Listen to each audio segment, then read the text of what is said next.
Dear Kuya Poy, ako po si Leia, 33 years old, mula dito sa Quezon. Gusto ko sanang ilabas ang bigat na matagal ko nang itinatago sa aking dibdib. Nitong mga nakaraang araw kasi ay may nalaman akong bagay na tuluyan ng nagpagiba ng tiwala ko sa fiancé kong si Angelito. Halos 7 taon na kaming magkarelasyon at may 2 na rin kaming anak. Sa tagal na namin na nagsasama, akala ko ay kilala ko na si Angelito ng lubusan. Kuya Poy, isang gabi na naglilinis ako ng mga gamit niya, ay napansin kong may bago pala siyang telepono na hindi ko pa nakikita. Noong una, ayoko namang pakialaman. Pero hindi ko na rin napigilan ang sarili ko. Dahil para bang malakas ang kutob ko. Kaya binuksan ko nga ito kalaunan. At doon ko nga nakita ang screenshots ng mga sweet messages niya sa ibang babae. May mga I miss you at yung mga ingat ka palagi. Pati mga larawan na halatang meron talagang lambingan. Nang makita ko nga ang mga ito, Kuya Poy, ay para bang gumuho ang mundo ko matapos kong madiskubre yun. Pero hindi po ito ang unang pagkakataon na nagkaroon kami ng ganitong issue, Kuya Poy.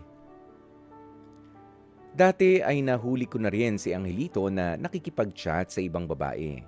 Pero ang sabi niya, nakikipagkaibigan lang naman siya. Pinatawad ko siya dahil naniwala akong kaya pa naming ayusin ang problema ko sa kanya. Pero ngayon, para bang iba na. Hindi na lang kasi simpleng chat ang nakita ko. May emotional connection na talaga. Kumbaga ay may lalim na ang pag-uusap nila at may mga pictures pa. Ramdam kong niloloko na ako ng lalaking minamahal ko. Hindi lang bilang isang partner, kundi bilang isang taong nagtiwala sa kanya ng buong buo. Masakit isipin, Kuya Poy, dahil mabait na ama itong si Angelito sa mga anak namin. Masipag, responsable at laging nandyan kapag kailangan namin. Pero papaano mo nga ba muling pagkakatiwalaan ang isang taong paulit-ulit na sinisira ang tiwala mo? Ang nakakatawa, Kuya Poy, ang palusot niyang sinabi sa akin ay naghahanap lang daw siya ng atensyon. Kasi daw, hindi ko na siya napapansin. Pero Kuya Poy, papaano ko pa siya mapapansin kung halos ubos na ang oras ko para sa mga anak namin, para sa pag-aasikaso sa bahay, at sa sariling trabaho ko rin. Hindi ko naman ginustong mawalan na ng tuluyan ng oras para sa kanya. Gusto ko lamang sana sa partner ko ay yung maintindihan niya rin ako. Ngayon ay hindi ko alam. Worth it pa po ba kung ipaglaban namin ang relasyon namin? Mahal ko pa rin siya, oo. Pero hindi ko alam kung kaya pa ng puso ko na magtiwalang muli. Ano po ba ang dapat kong gawin, Kuya Poy? Maraming salamat sakaling mapili ninyo bilang tampok na storya ang kwentong ibinahagi ko para sa Dear Kuya Poy. Lubos na naguguluhan, Leia. At napakinggan nga po natin, alam ko marami na ang biglang mga napataas ang kilay, ang daming mga napasmid. Ganon? Sa kwentong ibinahagi po sa atin nitong si Leia, kung saan ay matagal na nga silang nagsasama nitong kanyang pakakasalan pa lang, pero meron na nga raw po silang mga anak na si Angelito. 2 na ang anak nila, ha? Ang ganda pa naman ng pangalan ni Angelito. Pero no judgment muna tayo. Pero Leia, sa nangyayari sa buhay mo, Maniwala ka sa akin. Malamang sa alamang ay mayroong ka ring kontribusyon kung bakit nagkaganyan. Mamaya ko sasabihin kung bakit, ano. Ayan, pero kasi, ito muna, unti-untiin natin. 2 beses na kamo na ginagawa pala nitong si Angelito ang ganitong bagay. Well, mukhang iba yung una eh. Sabi mo nga, the first time na nagkaroon kayo ng halos parehong sitwasyon, ka-chat lamang, kakumustahan siguro, no, hindi ganun kabigat. Kasi ang sabi mo ay merong emotional connection na dito sa pinaka-recent na insidente na nakikipag-chat siya sa ibang babae. Nung una chat lang, 'di ba? Ordinaryo. Ayan, pwedeng kaya napatawad mo siya ng mas maigi doon at nakapagpatuloy kayo ng ganyan. Pero itong second time ay meron na kamong emotional connection at meron pang mga pictures. Doon sa nakita mo sa kanyang cellphone. Yan ang pinagkaiba eh. Lumala yung problema. Kaya nga ngayon ay napapatanong ka na kung ano bang gagawin ko na, Kuya Poy? 'Di ba? Magpapatawad ka nga ba? Kayo ba ay ipagpapatuloy pa ang relasyon na yan? At sabi mo nga ay fiancé mo siya. Ibig sabihin pakakasalan. Tuloy pa ba ang kasal na yan kung sakasakali? Pero eto na muna ang ilan sa mga reaksyon at mga komento ng ating mga kapatid. Sabi ni Makoy, Ate Lea, okay lang yan. Disrespected ka na nga lang. Disrespected ka na ng ilang ulit, di ba? Kaya magstay ka na lang po. Saka wala namang sistemang tinatawag na co-parenting. Kaya laban lang ate, kaya mo pa yan. Di ba? Parang, sige, edi tuloy mo lang. Ginaganon ka ni Makoy. Pero I think Makoy is just being sarcastic. Parang sarcastic lang. Ituloy mo na lang. Niloko ka na nun, tinuloy mo. Niloko ka ulit ngayon. What's the difference? Tuloy mo na lang rin. Nandyan na yan eh. Kaya mo pa yan. 'Di ba? Pero yan yung kumbaga ay parang reverse psychology. Correct me if I'm wrong ha. Itong si Makoy sa kanyang komento. Ayan, sabi naman ni Jennifer Fernando, Leia, idinadahilan na lang yan ng partner mo para may masisi siya kung bakit niya ginagawa iyon. Eto naman si Gail Enriquez, i-balance mo kasi yung oras mo, Leia. Pagod is not an excuse. Maglaan ka rin ng oras para sa partner mo. Hindi sa kinakampihan ko ang ginawa nitong si Angelito na paghanap ng iba. Hindi yun ang solusyon. Mag-usap naman kayo ng masinsinan. Tama rin yan di ba? Kaya meron din talagang contribution dito. Alam nyo, kahit na minsan sa pagtataguyod ng pamilya ay napakaganda ng iyong intensyon. Hindi pwede na meron kang napapabayaang isang aspeto nito. Lalo na yung paglalaan nga ng oras, ng panahon. Hindi pwede na kayong mag-asawa ang laging magkasama. Diba? At napapabayaan ninyo ang mga anak ninyo, magkakaroon yan ng masamang epekto para sa mga bata. Ganun din, kapag ka nga, sinisigurado mo na nakagabay ka at nakaantabay lagi sa mga pangangailangan ng mga bata, pero napapabayaan mo naman yung asawa mo, hindi mo na kakausap. Mamaya, sasabihin ko kung bakit. Ayan, at eto pa, si Teresita Perfinian, mahirap pong sagutin ang problemang yan. Sa totoo lang. Pero kung sa akin nangyari yan, kakausapin ko siya sa natuklasan ko sa cellphone niya. Para po kasi sa akin, hindi sarili ko ang iniisip ko, kundi ang mga anak ko. At siya naman ay mabuting ama sa kanyang mga anak. Kung hihiwalayan ko siya, papaano ko ipaliliwanag sa mga anak ko? Lalo na kung ang mga bata pa sila. Pag-isipang mabuti. Mag-usap kayo ng masinsinan. Si Rosalina Dalangin, ang sabi niya, nakarelate ako sa iyo ha, nagtiis ako. Kasi umaasa ako na magbabago, pero hindi nilayasan pa nga kami. May ganyan din pala mga senaryo. Parang hindi ang tanong ay itutuloy pa ba namin or matatapos pa ba ang problemang ito?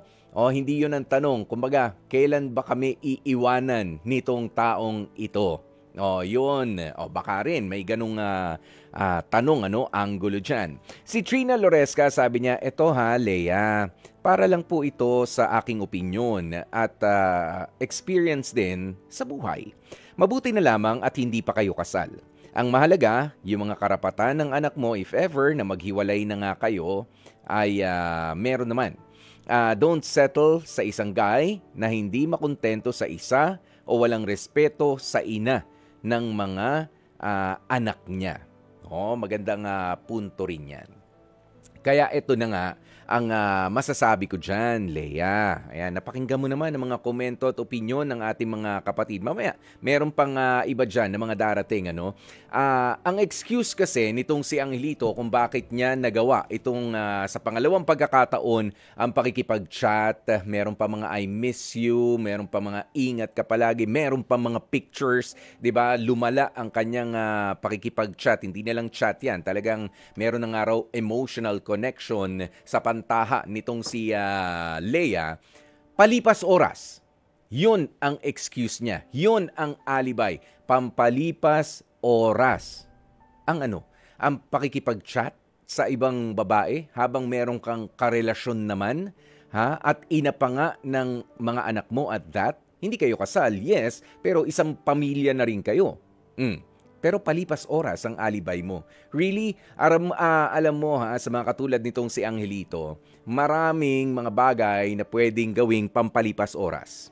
Unahin na natin ang paborito ng marami sa atin, ang pagkakape. Ang pagkakape, pagpapahinga, pampalipas oras yan.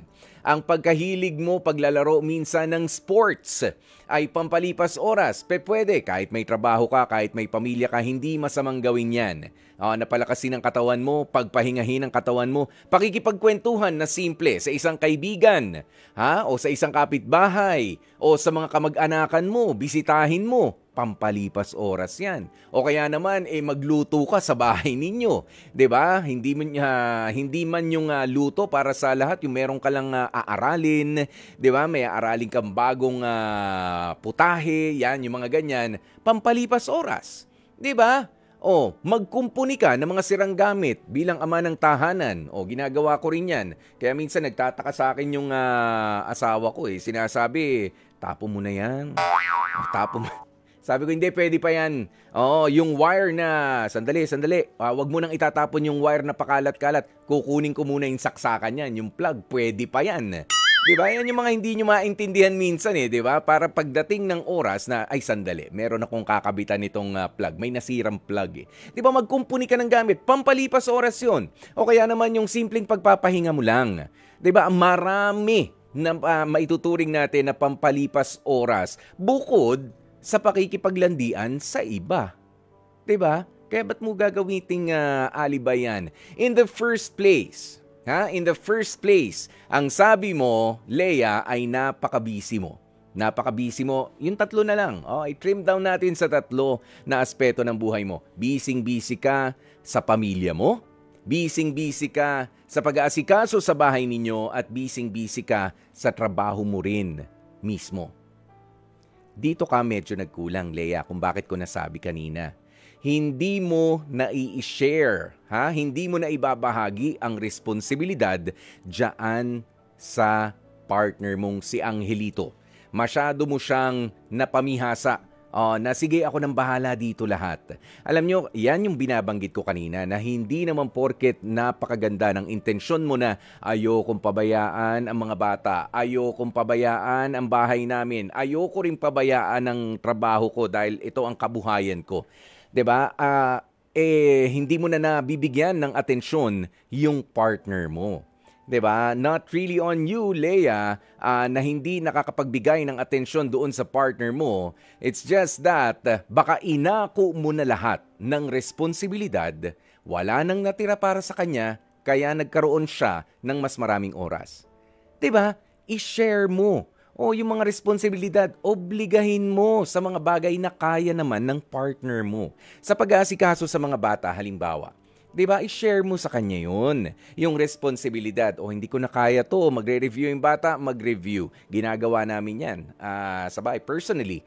Ganyan, ginagawa namin kahit na medyo aayaw-ayaw din ako minsan. Totoo naman din po 'yan. 'Di ba? Hindi ko alam 'yan math yan tuturo ko sa bata 'Di ba? Parang ayoko rin pero tsatsagain mo. Tsatsagain mo. 'Di ba? Kung hindi, walang mangyayari. Kawawa nga naman yung bata. Pero i-share mo yung responsibility. 'Di ba? Sa bahay, sa mga gawaing bahay. Wala ka na pala talagang oras para makapagluto pa. Padiskartihin mo na si Angelito. 'Di ba? Wala ka na palang oras para makapaglinis pa. Sabihin mo na, Angelito, pakidampot na yung walis. Ikaw naman na maglinis dito. Please? Paano ba tawagan nyo? Sweetheart, palinis naman. Medyo pagod na ako naturalmente, hindi ka naman pwedeng, hindi mo naman pwedeng i-share sa kanya yung responsibilidad mo doon sa trabaho mo rin, nakabuhayan mo. 'Di ba? Yun. Alam nyo, marami akong mga kakilala na ganyan na nagiging problema. Inako na lahat ng responsibilidad para doon sa title na best wife, para sa best mother, 'di ba? Best husband, best provider na title sa bahay. Pero ang totoo lang, nakukulangan ng pagbibigay atensyon doon sa kanilang partner. Hindi ko sinasabi na kasalanan mo ito, Leia. No. Ang sinasabi ko rito, merong ka ring naging kontribusyon doon sa pagkukulang na ginagawa ngayon nitong si Angelito. Okay? Meron kang kontribusyon. Not necessarily ikaw ang primary na merong pagkukulang, parehas kayo. 'Di ba? Kapag hindi kaya, ganun yun You have to learn to say no. O kaya naman, sa'yo na to. Ito sa akin. 'Di ba? Itong kaya mo na to. Pagkatiwalaan mo para hindi siya nagkakaroon ng maraming oras, lalo na kung nakatira na nga kayo sa isang bahay o sa isang tahanan, 'di ba? Para may sharing ng responsibility. Malaking bagay yan. Napakasimple, napaka-basic, pero nami-miss out yan ng marami sa ating mga couples out there. 'Di ba? Na inako ko naman lahat. Ano pa ba ang kulang? Kulang ka sa pagtitiwala doon sa partner mo sa mga responsibilidad na dapat ay pinaghatian ninyo pagdating sa pagtataguyod ng inyong pamilya. Dapat ay partnership ang meron kayo sa inyong relationship. Hindi yung inako mo na ang lahat kasi love kita. Ayokong mahirapan ka kasi love kita. No. Kung talagang mahal mo yung partner mo, hayaan mo siya, hindi naman para mahirapan. Hayaan mo siya na magkaroon din ng responsibilidad na katulad mo sa mga anak ninyo, sa bahay ninyo, at sa mga iba pang aspeto ng buhay mag-asawa ninyo. 'Di ba? Huwag mong akuin ang lahat. 'Di ba? After all, it's a partnership. Parehas kayo dyan na dapat makinabang, parehas kayo na dapat na nag-e-effort. Maraming salamat at yan na nga po, dyan na natin tatapusin ang ating Dear Kuya Poy.